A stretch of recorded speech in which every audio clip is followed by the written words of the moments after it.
Mesdames, Mesdemoiselles et Messieurs, chers amis, bonsoir. C'est avec plaisir et avec joie que je vous accueille dans cette série de conférences Regard biblique sur l'actualité.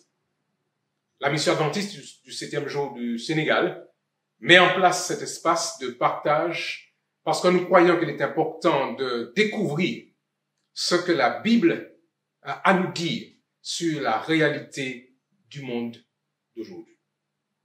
C'est la raison pour laquelle nous vous invitons tous les soirs à partir de 19h15 à vous joindre à nous sur la chaîne YouTube Mission Adventiste Sénégal pour partager une réflexion autour du regard biblique sur l'actualité. Du 5 au 11 juillet, tous les soirs, nous vous invitons à vous connecter et bien sûr à partager le lien avec vos amis. Les conférences auront pour titre ce qui suit: la Bible est-elle une réponse valable aux grandes questions du monde d'aujourd'hui? Le passé, le présent et le futur, un décodage nécessaire pour savoir qui nous sommes et où nous allons. Ensuite, la famille est-elle une institution obsolète ou a-t-elle encore une utilité aujourd'hui? Je sais que vous serez présents pour cette conférence. La conférence qui va suivre après: comment comprendre les causes profondes de la violence qui affecte le monde aujourd'hui. Et nous croyons qu'il est important de réfléchir et d'y accorder une attention toute particulière. La question du sexe. Quel est ce feu qui nous anime? Et je sais que plusieurs, là encore, seront présents pour réfléchir avec nous sur ce que dit la Bible, sur la réalité du monde dans lequel nous sommes. Argent, travail, richesse. Quel est le bon plan pour moi dans ce contexte de crise dans lequel nous sommes aujourd'hui? Et puis la dernière conférence qui a pour titre la voix de Jésus-Christ, la seule solution à considérer pour la fin des temps. Nous avons écrit la voix V-O-I-E, mais nous aurions pu aussi dire voix V-O-I-X. Quoi qu'il en soit, chers amis, nous voulons vraiment, pendant cette semaine, réfléchir avec vous sur des regards bibliques sur l'actualité. Juste avant d'aller plus loin, j'aimerais cependant vous inviter, chers amis, à vous incliner avec moi. Je voudrais m'adresser au Tout-Puissant. Notre Père et notre Dieu, merci de ce que tu nous donnes l'opportunité d'être rassemblés pour considérer ta parole. Viens toi-même nous instruire et nous éclairer. Je t'ai prié au nom de Jésus et pour ta gloire. Amen. Regard biblique sur l'actualité proposé par la mission adventiste du Sénégal. Aujourd'hui, beaucoup de personnes se mettent dans une démarche de réflexion. Ils s'interrogent parce que la situation dans laquelle nous sommes aujourd'hui sur ce monde est préoccupante. Beaucoup réfléchissent en tentant de trouver des explications, faire sens à ce qui se passe actuellement sur la terre.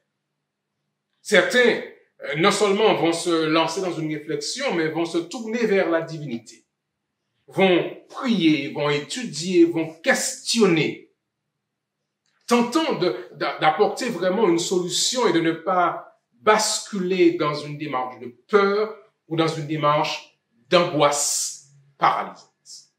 Que faut-il comprendre? Que dit la Bible, le livre sacré, sur la réalité dans laquelle nous sommes aujourd'hui?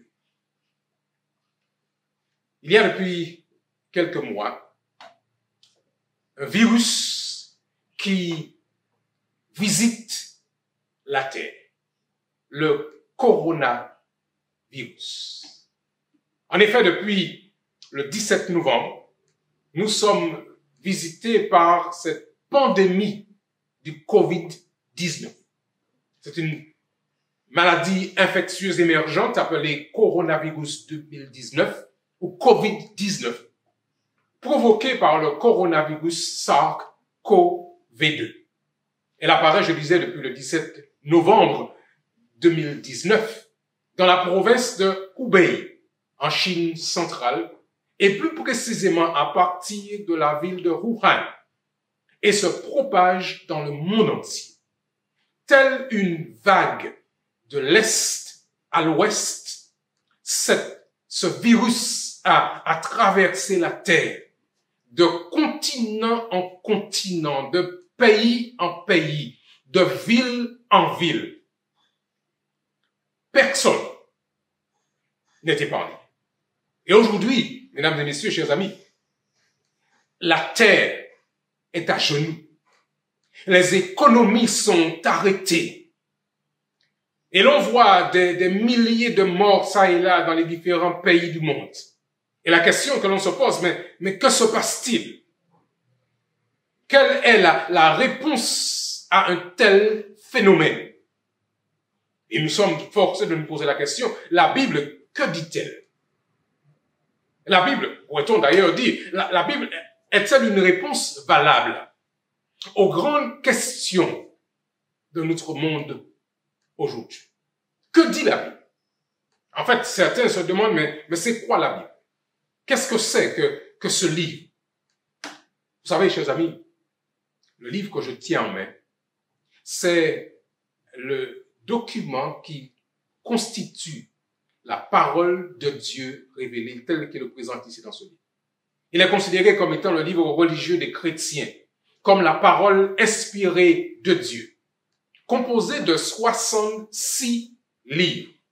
En fait, chers amis, le mot Bible vient du grec biblos, ce qui signifie en fait livre, écrit par plus de 30 auteurs différents sur une période qui avoisine 1600 ans, c'est-à-dire de l'an 1500 avant Jésus-Christ jusqu'en l'an 100 après Jésus-Christ.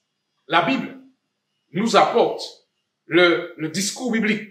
La Bible nous apporte la parole de Dieu. Alors, j'aimerais que nous puissions comprendre et découvrir justement ce que dit ce livre aujourd'hui.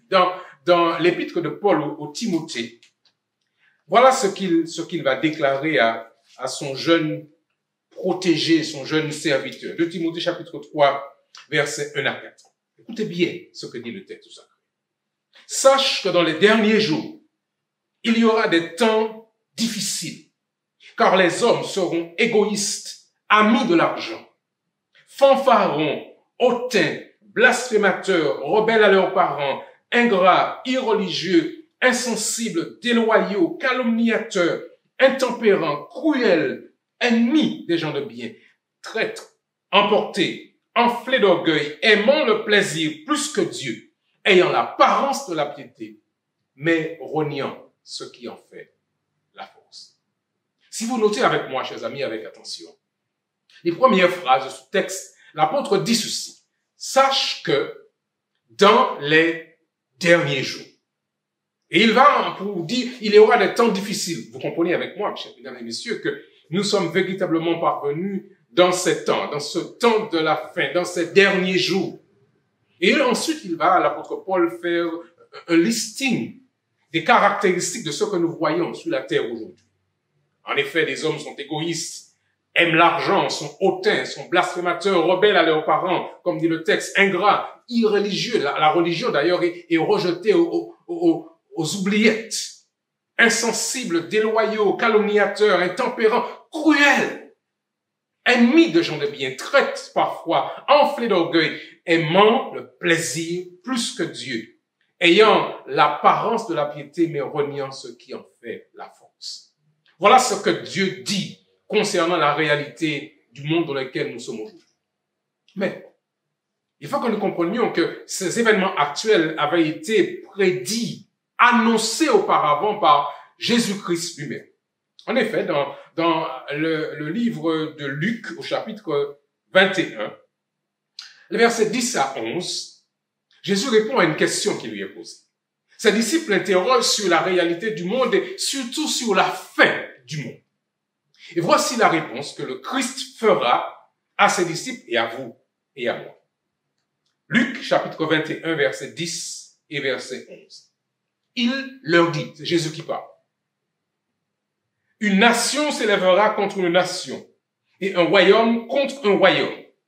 Il y aura en divers lieux des grands tremblements de terre et en divers lieux des pestes et des famines. Il y aura des phénomènes terribles et de grands signes dans le ciel. Voilà, en quelques mots, mesdames et messieurs, ce que Dieu nous dit sur la réalité du monde aujourd'hui, les événements actuels. Royaume contre royaume, guerre, ça nous avons déjà vu. Mais maintenant, il parle de tremblement de terre, il parle de peste, de famine, de phénomènes terribles.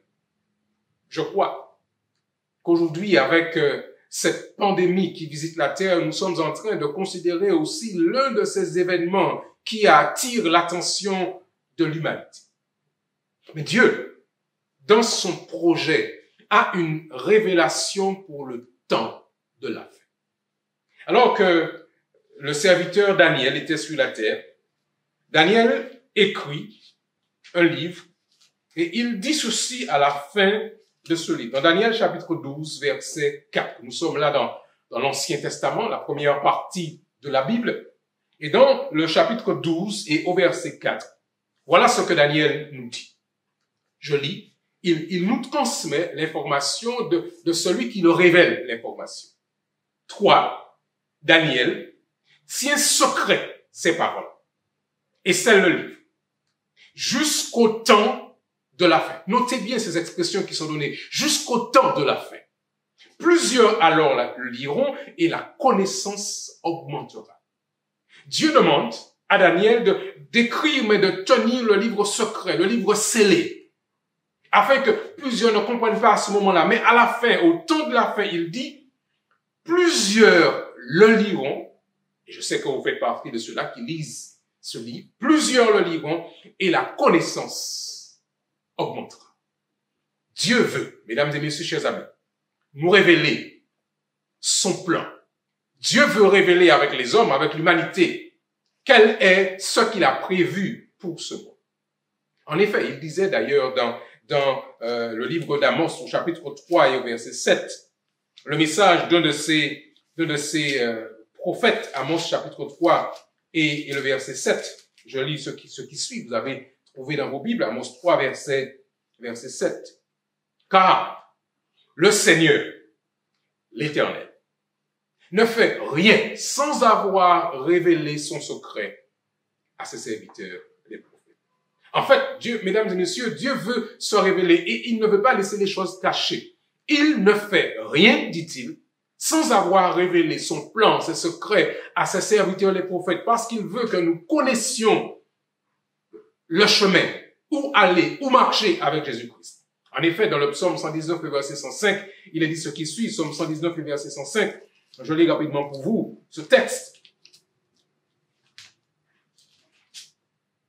Ta parole est une lampe à mes pieds et une lumière sur mon sentier. Mesdames et messieurs, chers amis, ce que Dieu veut, c'est que sa parole, ce livre, soit là pour nous éclairer, pour nous révéler, nous aider à comprendre la réalité du monde d'aujourd'hui avec les événements qui nous confrontent, qui nous frappent.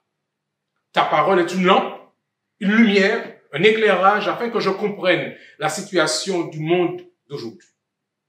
Dans le livre de l'Apocalypse, le dernier livre de la Bible, celui que je présente comme étant l'épilogue de l'histoire du monde, Dieu s'adresse encore à nous. Dans le premier chapitre du livre de l'Apocalypse, Apocalypse chapitre 1er, et au verset 1, voilà ce que nous lisons. Révélation de Jésus-Christ que Dieu lui a donnée pour montrer à ses serviteurs les choses qui doivent arriver bientôt. Dieu veut que nous sachions ce qui va arriver bientôt.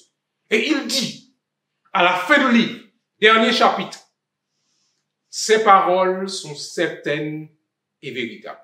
Et le Seigneur, le Dieu des esprits et des prophètes, a envoyé son ange pour montrer à ses serviteurs les choses qui doivent arriver bientôt. Mesdames et messieurs, quand nous allons au tribunal, nous sommes appelés parfois à prêter serment sur le livre. Ici, vous avez une déclaration sur l'honneur. ces paroles, il dit, sont certaines et véritables. Le Seigneur, le Dieu des esprits, des prophètes, a envoyé son ange pour montrer à ses serviteurs les choses qui doivent arriver bientôt. Alors j'affirme devant vous aujourd'hui, oui, mesdames et messieurs, la Bible est une réponse valable aux grandes questions du monde d'aujourd'hui. Et je vous invite par conséquent à nous joindre pendant les soirs qui vont suivre pour écouter les autres conférences. Demain soir, la conférence prévue a pour titre « Le passé, le présent, le futur ». Un décodage nécessaire pour savoir où nous allons. Je vous invite à faire des plans pour être avec nous le soir suivant et les autres soirs de la semaine, afin qu'ensemble nous puissions découvrir des regards bibliques sur l'actualité. Merci d'avoir accepté de partager avec nous ce moment. Que Dieu vous bénisse et qu'il vous accompagne dans l'étude de la parole du Seigneur qui est la réponse dont nous avons besoin aujourd'hui. Merci de votre attention et que Dieu vous bénisse tous.